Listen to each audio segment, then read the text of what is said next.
Hello, everyone, and welcome to Examining Serialization as a 21st Century Approach to Anti-Counterfeiting. This is an addendum as part of the 4th Pharmaceutical Traceability Forum occurring between November 30th and December 2nd in Philadelphia. I'm Ben Loughlin, and I'll be talking about some of the most important topics within serialization, traceability, and pharma anti-counterfeiting. And so thanks again for joining.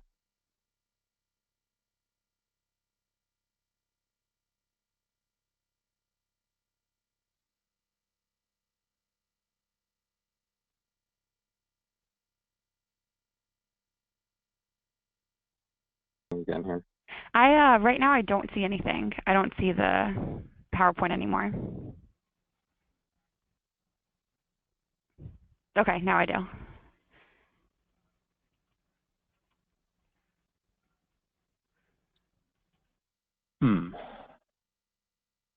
See if I hide this. I can still. So maybe that's what this thing is. So we hide control panel. So I'm still recording right now, but I'm fiddling because if I hide the control panel on my end, there's the little hide orange arrow. I can use my keyboard to advance. Okay. Hello, everyone, and thanks for joining us for Examining Serialization as a 21st Century Approach to Anti-Counterfeiting. This is being put on as an adjunct to the 4th Pharmaceutical Traceability Forum occurring between November 30th and December 2nd in Philadelphia by IQPC.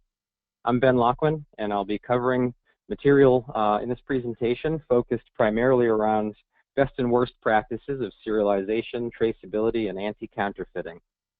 So once again, thank you for joining. In summary, what I'm going to cover is what is exactly the current state of the industry, understanding the why behind your track and trace efforts beyond just meeting deadlines, exploring innovative solutions to create value from your costly investment into serialization, creating an implementation strategy that isn't just a blueprint copy of others, but that is unique to your organization, discuss patient safety initiatives and past serialization issues in order to educate customers on the dangers of counterfeiting, and then some coverage on how exactly do you properly do risk assessment. Are you measuring your paradigms properly to ensure that they're doing for you what you intend them to do? And closing with some best practices, some of these paradigms and considerations for your organizations. So what is the current state of the industry? The confidence in serialization, is it indicated by uptake? So what I'll show you is now between adopters and non-adopters versus 2 years from now, where the adopters in blue are talking about their current methods and how they plan to take their current methods and move them into the future. So it's a little bit counterintuitive here. So these are the adopters of former methods that intend to advance to new serialization and traceability protocols. Now, 65% of the global market is estimated to adopt serialization by 2020. So I would say, do you think that this is a correct statistic? What are you viewing in your organizations in terms of the global market and adopting serialization? 48% of respondents also indicated that serialization technologies were likely to eventually decrease their burden. And the hint here is that it's eventually. So I think a lot of organizations are realizing that in the long term, the serialization methods will make the operationability much more effective and will reduce counterfeiting schemes and will ensure greater patient safety of the supply chain. But again, that's about half of the respondents, and that's eventually. And also, there's no correlation between the adoption of and the confidence in serialization. So it's really something of a mandate that's in flux, where it's not necessarily that companies are agreeing to their confidence and that that's driving adoption rates, but more so that they understand that this needs to occur. And I think as they get farther and farther along in different organizations, they're realizing that this does have the potential for tremendous value, not only in anti-counterfeiting, but also in track and trace and the ability to know exactly what's going on with their supply chain from the production process through market release and surveillance. So why do it? Why do it indeed? Cognizant in 2013 published a paper called Pharma Serialization, Managing the Transformation. And they have a hierarchy of benefits listed in that white paper. And the hierarchy of benefits for serialization are the regulatory and legislative, which then go down to the supply chain synergies and efficiencies. So without a doubt, the better optimized the supply chain is in terms of synergistically working between warehouses and across sites, and their efficiencies allow a lot more control over the products and units, and also allow for cost savings. Also, brand protection is important. So as soon as market reports come out about particular brands, drug products that have been part of counterfeiting schemes, there tends to be a bit of a dent in the brand reputation. So brand protection is an important factor.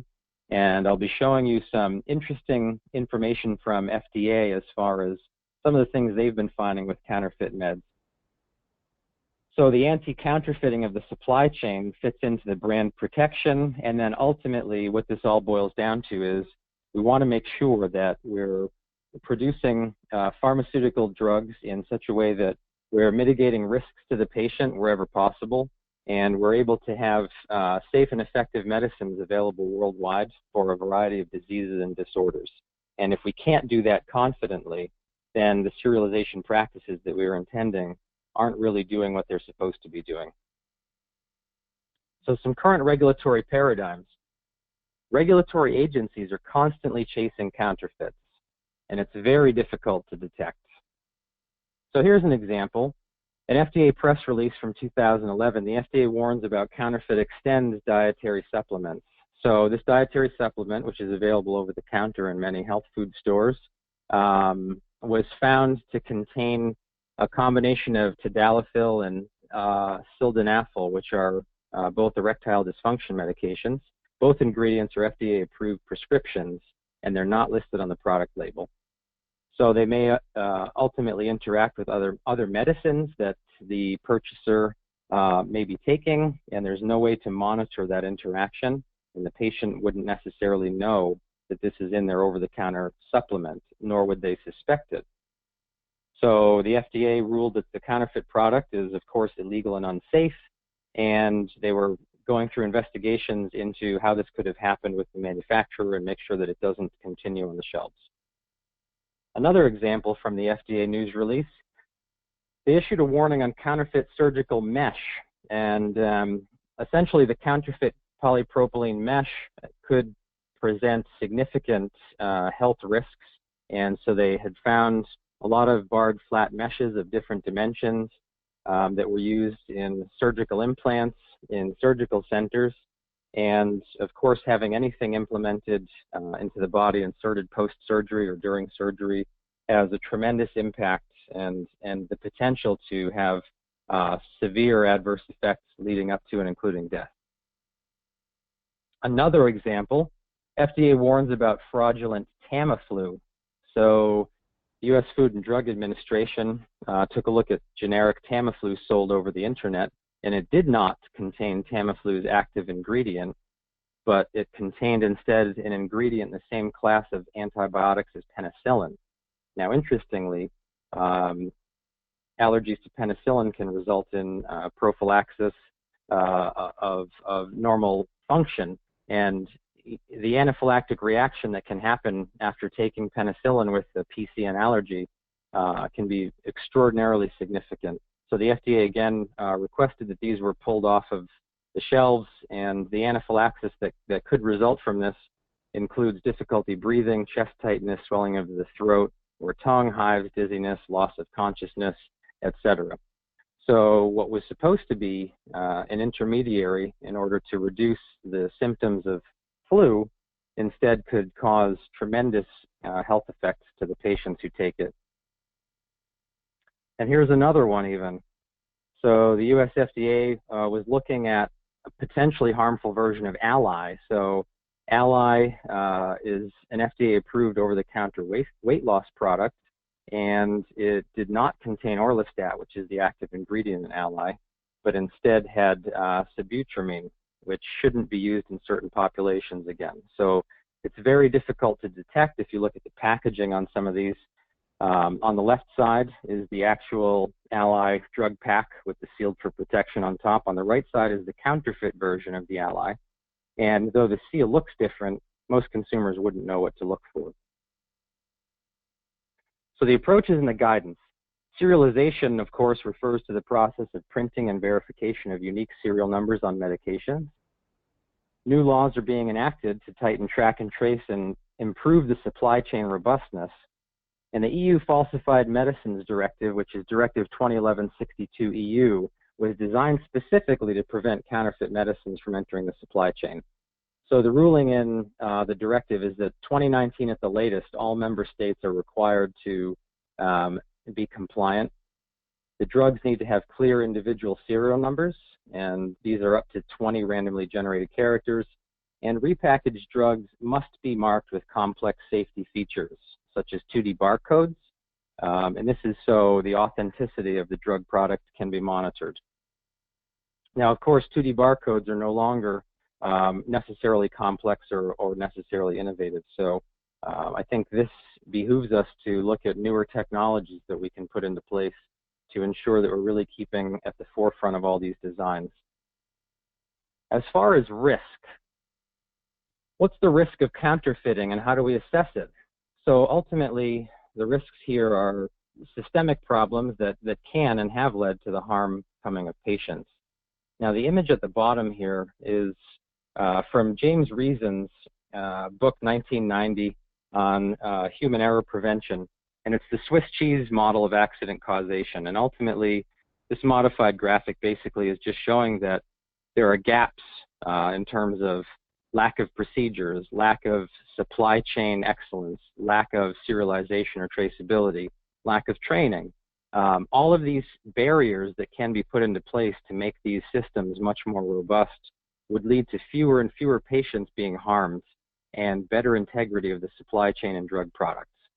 So when things go wrong, it's often because there are fewer of these layers of Swiss cheese, or the holes in the Swiss cheese are larger, which means the procedures aren't tight, or anti-counterfeiting methods are maybe old and archaic. So ultimately, we want to make sure that we're doing everything we can to reduce the probability of risk to the patient. Any assessment of risk is really based on the fact that risk is equal to the probability of something going wrong, the probability of failure in this model. So how likely is it to occur, times the magnitude of consequence. So if it does happen, how bad is it? Which then begs the question, are you measuring properly? So oftentimes, this is the Mosby pain rating scale, the analog visual pain rating scale. People will present to emergent care settings, hospitals, and if they're in pain, if let's say the patient has fractured a bone or has just been through surgery for, let's say, a car accident, and if they're being treated with pain meds, they're asked how severe is their pain on a scale of 1 to 10. So no pain up to worst possible pain. Well, if you look at it, it's very difficult to have a lack of subjectivity in the measures. Now, what I call a 5 or a 6 on this scale, or a 2 or a 3, isn't necessarily what anybody else might rank their pain. So if you look a little bit lower down in that image, there's then these almost Chernoff faces, where instead of a 1 to 10 scale here with intervals, you've got 0, 2, 4, 6, 8, 10. And people can kind of look at the picture and decide how much pain they're in. And so that removes a little bit of the resolution of the measurement, which frankly is okay, because the top one is potentially measuring things to a degree of accuracy which is impossible to do repeatedly from one patient to the next or from one day to the next within the same patient.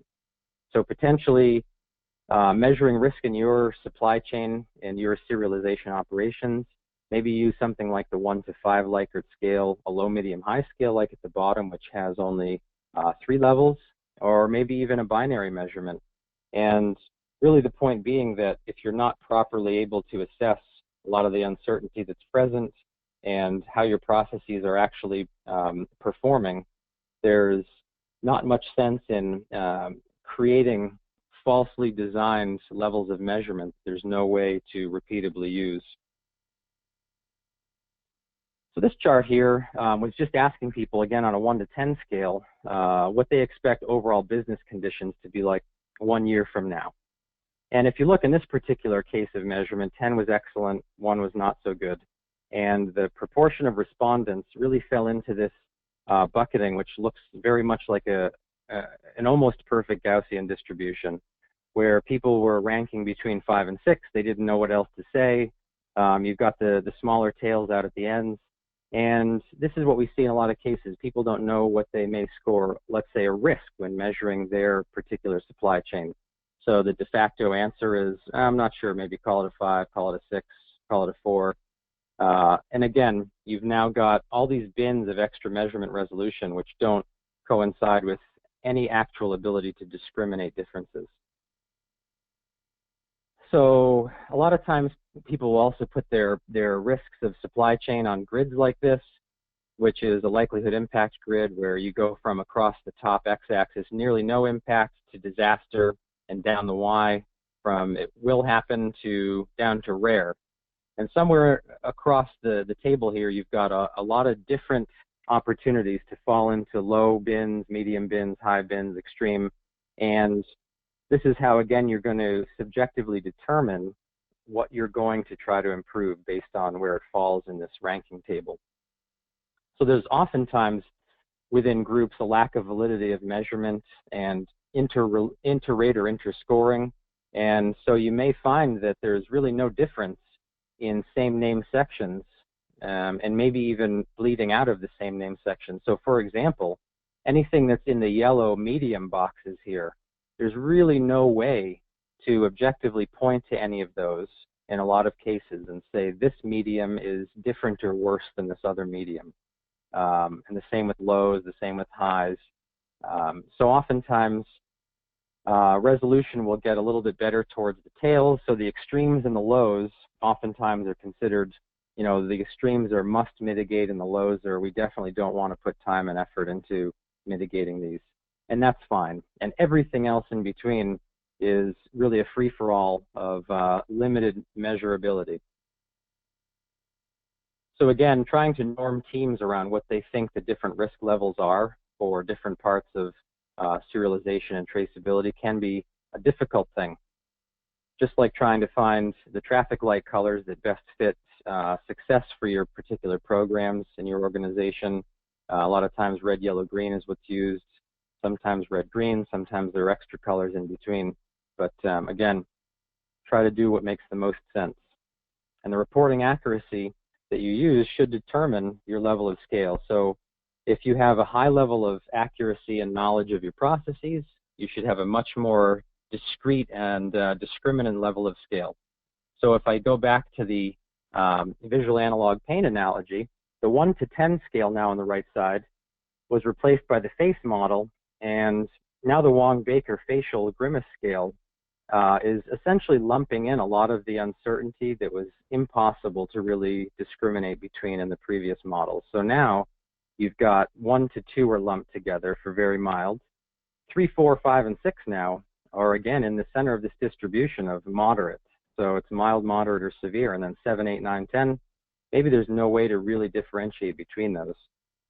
So this is just reflecting the fact that people's perception of what's going on in their processes is really based on a lot of subjectivity.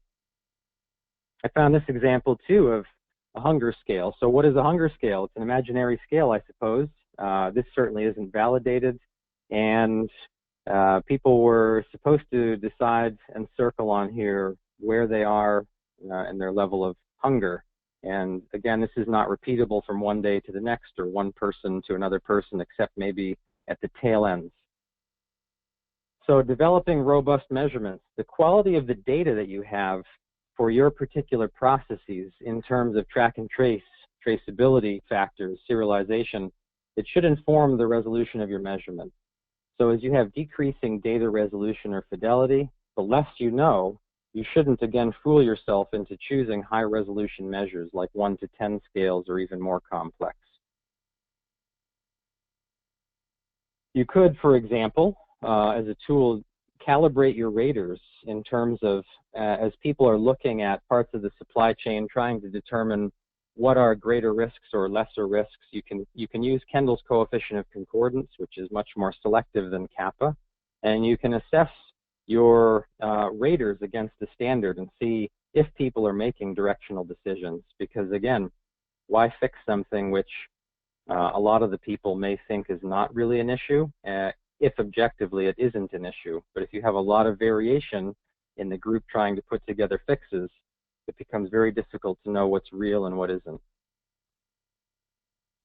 So these are all big decisions, and so don't fool yourself. The ultimate end result measures, so this is important now, your ultimate end result measures of whether a traceability or serialization program were effective shouldn't be an assessment of how many units or parcels are labeled or serialized, etc.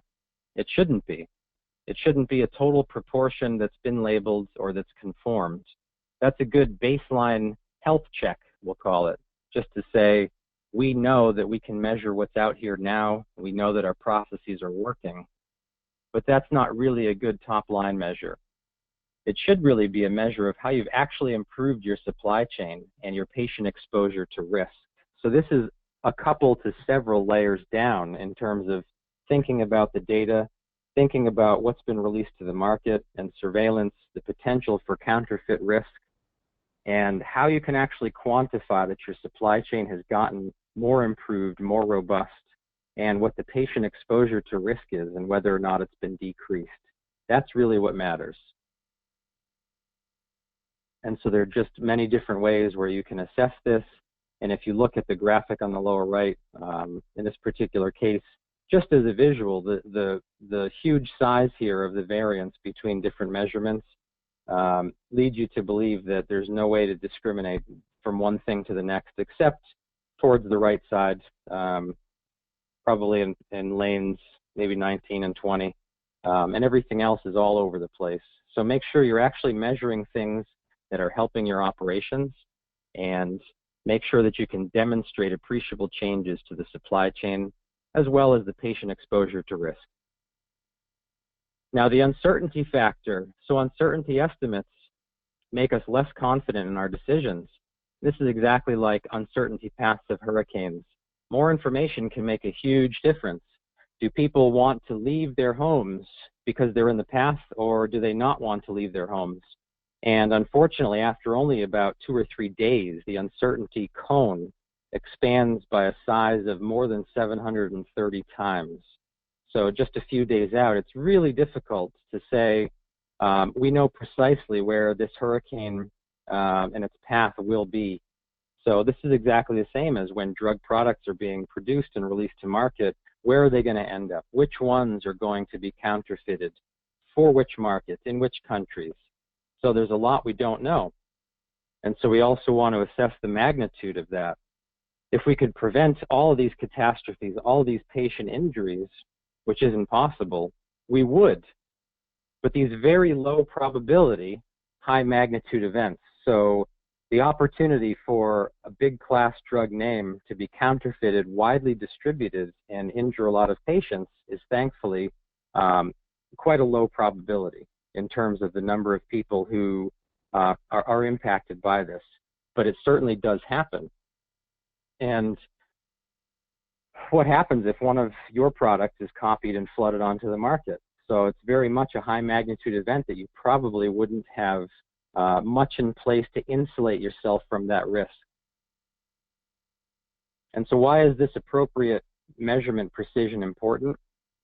Well, in any case, unchecked subjectivity in approaches, so what you would do in certain situations, leads to potentially inappropriate countermeasures, or CAPA, corrective and preventive actions.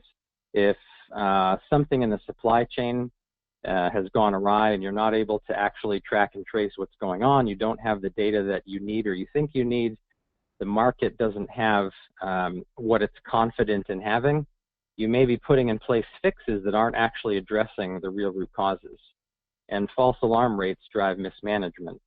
So this falls into the case of type 1 error versus type 2 error. You don't want to err on the side of being too overly cautious where it's paralyzed the supply chain, but at the same time, you want to make sure that you're properly measuring false positives versus false negatives, so you're not letting things slip by that would be critical.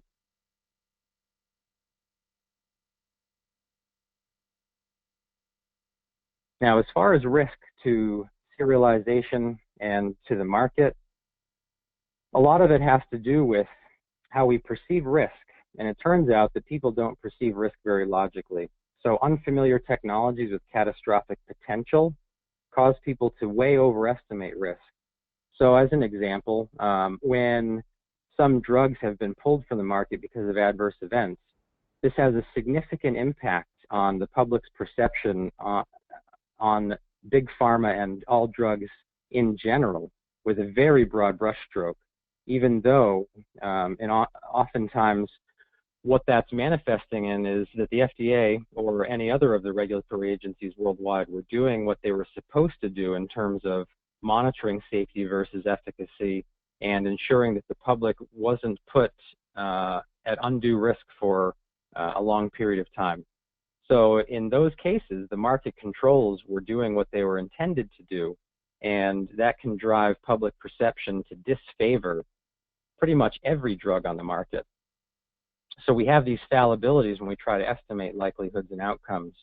The reality is that most of the drugs, the vast majority on the market, have a balance of safety profile to efficacy profile, and they've been approved by regulatory agencies because for the conditions they were approved for, their benefits outweigh the risks. Now here's a management example of how within organizations we do the same thing all the time. We misperceive at the expense of likelihood data.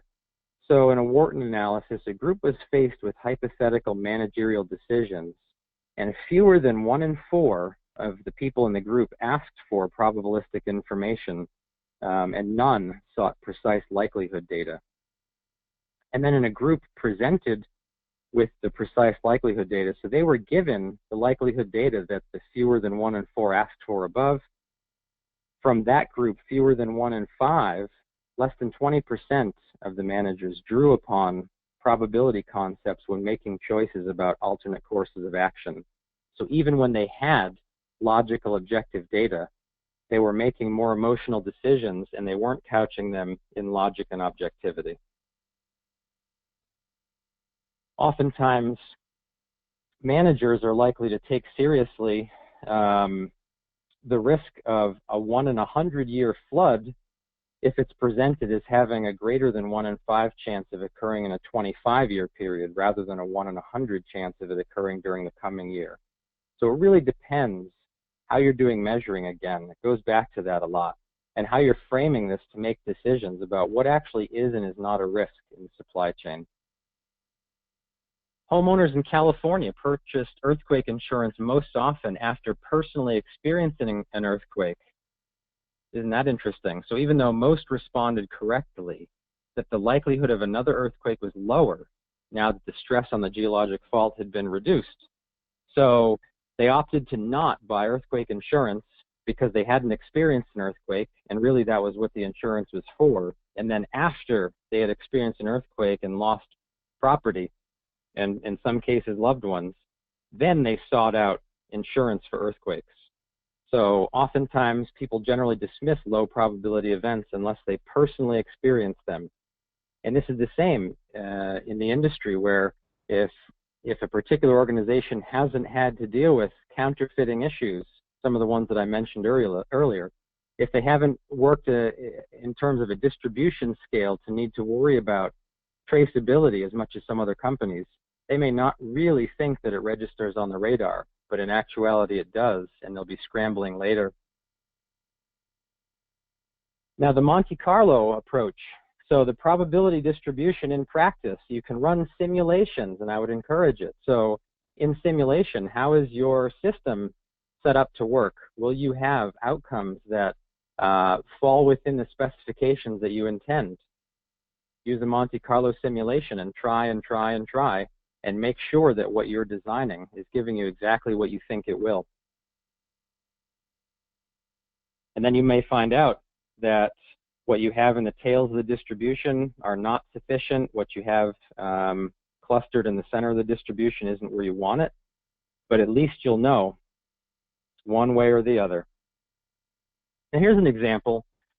Should you be traveling anytime soon, or if you've just gotten off travel, you know that the whole travel process can be described as a process flow diagram. So you head to the airport, potentially you do e-ticketing, you go through security, there's a queue, you board a plane and you taxi, you fly, you land and taxi again, there's baggage claim, there's a taxi and or a limo, and then there's check-in to your hotel. In all of these cases, there's a distribution of success, and this is no different from trying to look at serialization, understanding what exists in your supply chain, what you've measured properly, what's been properly branded, what hasn't been in terms of anti-counterfeiting technologies and track and trace technologies. And your probability of doing any of these things well is very similar to the process of trying to go from drug production through market release. And ultimately, the end result is you've got drugs that are released to market, or in the case of this graphic here, you're going to be checking in at a hotel, and the question is, do you check in at the time you expected to, or are you much later or much earlier than you thought? And that range of probabilities is really described by everything upstream of the process here, from the beginning through the end. It all has an impact.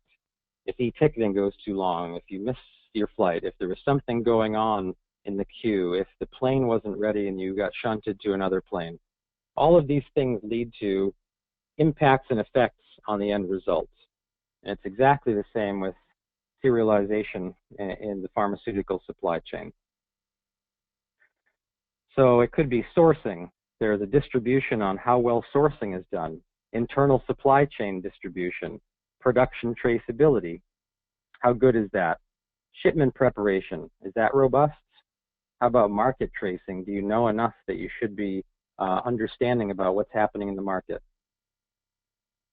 And ultimately, there's issue resolution that can and is applied to all these steps. Potentially the first step in sourcing, there's something that's going wrong. Well, that requires issue resolution.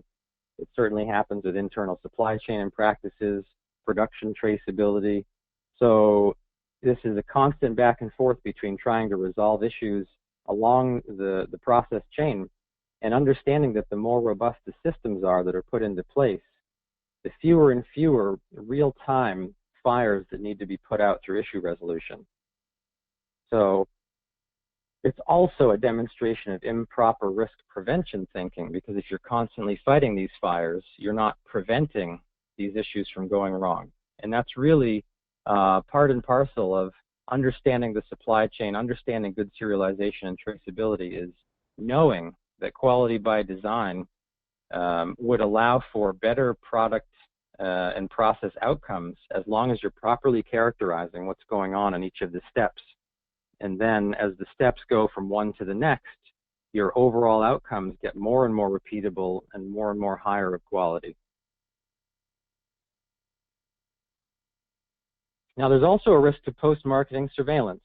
So I wrote a piece for Contract Pharma on anti-counterfeiting.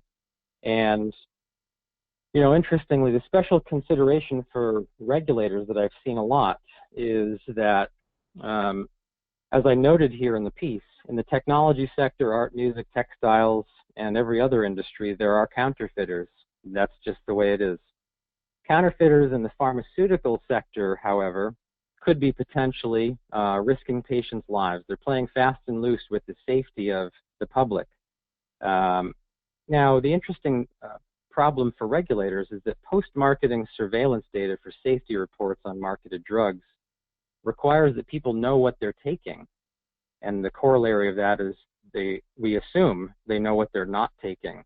But if OTCs and counterfeit drugs have people taking interactive drugs that are mixing in an adverse way with prescribed drugs, then we have no idea if adverse events occurring in post-market surveillance are actually due to the drug product, or if it was a confounding factor with OTCs or counterfeit pharmaceuticals that they had ordered over the internet. So again, back to the false positive issue, we don't know then, in all cases, what post-marketing safety signals are false positives. And so we can't properly assess what needs to happen to address the issues if we don't know exactly what patients are taking, especially if they don't think that they've been taking anything that's been counterfeited, even though they have. Now, on risk assessment and management, you can have an ordinal list of potential business threats. So again, if we look back to the grid, and this is just a trinary now, a low, medium, high, on two different axes, trying to figure out which parts of serialization and traceability need to be addressed first. And so in this case, I would say the high highs should be first, but again, you may get some pickup on some of the mediums or lows just by properly putting into place the right systems to do this well. And so within those high highs, for example, you'd have a list of business threats, and then what do you do about those? That becomes something that is based on your business culture, what the operations need, where you're at in terms of maturity in the quality organization. And then the question is, do you address all? Well, ICHQ 9, applying to pharmaceutical drugs, would say that the level of effort that you put into place should be commensurate with the level of risk that you're experiencing. So as you start to address issues, you would want to go after the ones that have the most impact on the process. Now, fake drugs are also non-compliances. So in a piece for tablets and capsules, in some cases, about 40% of patients are exposed to unnecessary risks because they don't understand or don't follow the prescribed treatment. And in one study, non-adherence causes 125,000 deaths annually. So making sure that advertising, labeling, and promotion is done properly, making sure that the more and more we can make counterfeiting much more difficult for smaller entities to do, the less the market is flooded with these competing things. And that then doesn't compete as much with the consumer on the shelves or on the internet. So if we look at here, for example, going after the critical few rather than the trivial many, this was an analysis of why proportions of geriatric patients weren't taking their solid dose medications. And if we looked at why are people non-compliant, it's not because maybe they're forgetting. In this particular case, 75% of the effect of non-compliance was based on the top three factors here. So the dosing instructions were unclear, tablet size too large, they were unclear on the benefit profile. So in this particular case, going after things that really matter saves you from trying to fix things that don't. So applied to serialization, don't just try to fix the world. Make sure that what you're systematizing are those things which have the most impact on the critical few, rather than trying to fix all of the rest of the stuff. Because there's always a lot of uncertainty, there's always a lot we don't know that become important issues as time goes on. So there's something called the bullwhip effect, and the error variance of what we can understand in terms of what's going on in our supply chain, what's going on in our production processes, where are things being shipped and distributed, where are things on the shelves and in the market. The error variance increases with different sites as we get more and more equipment, as we have different and diverse teams across the world.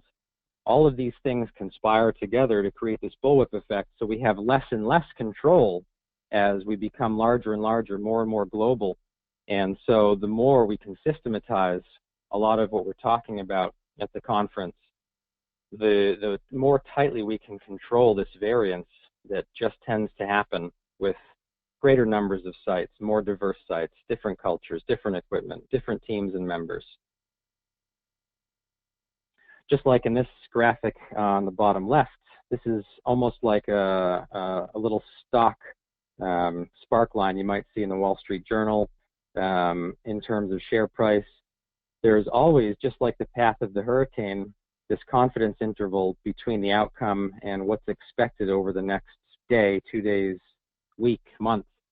And so trying to understand what the regulations will say over the next few years, trying to understand how we can ratchet down some of our processes to make them more repeatable is critically important. This, for example, is a graph showing different measures of G, the gravitational constant around the world. And you can see that though we think we know what the gravitational constant is, there are actually different measures depending on which teams, which sites around the world are measuring it, with different error ranges in the confidence intervals here. So really try to understand what you know and don't know. It's also true for extremely rare events, and this could be like counterfeiting. Correct uncertainty estimates may lead us to conclude we know virtually nothing, which isn't such a bad thing. If we really know nothing, we should say so. So if we don't know, then that's a hole, a gap in our knowledge. So how do we fill it?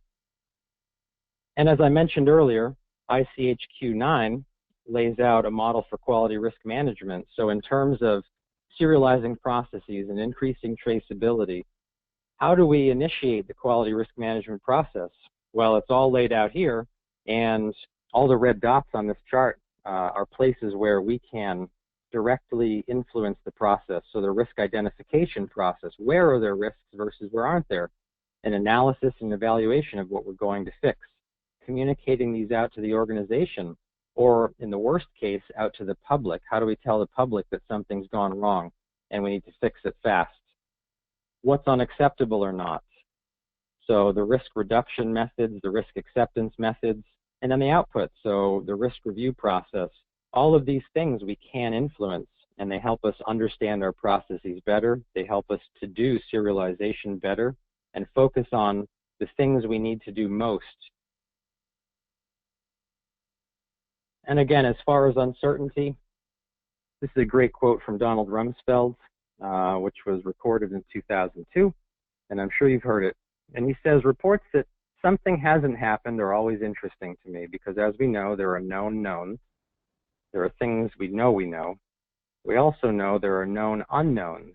That is to say, we know there are some things we do not know, but there are also unknown unknowns. The ones we don't know, we don't know. And if one looks throughout the history of our country and other free countries, it is the latter category that tend to be the difficult ones. So 10 years ago, 20 years ago, the whole need for the robustness in serialization and traceability, track and trace, wasn't something that was in the vernacular the same as it is today. So, you know, there are certain uncertainties that are awaiting us in the future. What we can do, though, is control the now, and thinking about the risk assessment models earlier, we can try to insulate our organizations as best we can from risks because we can't prevent them. But if we do things right, we can make sure that the risks don't impact us as much as they otherwise would have. So key takeaways on this. Proper approaches to quality, capital letter Q, quality and serialization and traceability must assess and challenge our systems. So it's not just a cookie cutter approach of copy paste what someone else did, but what's happening in your organization. Where do you need it versus not need it? So this includes proper investigational approaches. So make sure you're appraising it well. There's a right way to properly measure and analyze your risks. And your approaches to anti-counterfeiting will always be under constant threat, scrutiny, and countermanding by the behavioral factors of the very human market. So what does that mean? It means there's always, like the other industries I mentioned earlier, there's always a market for counterfeits, for less expensive things, and especially now with the climate we have, where there's so much cost scrutiny on pharmaceutical treatments.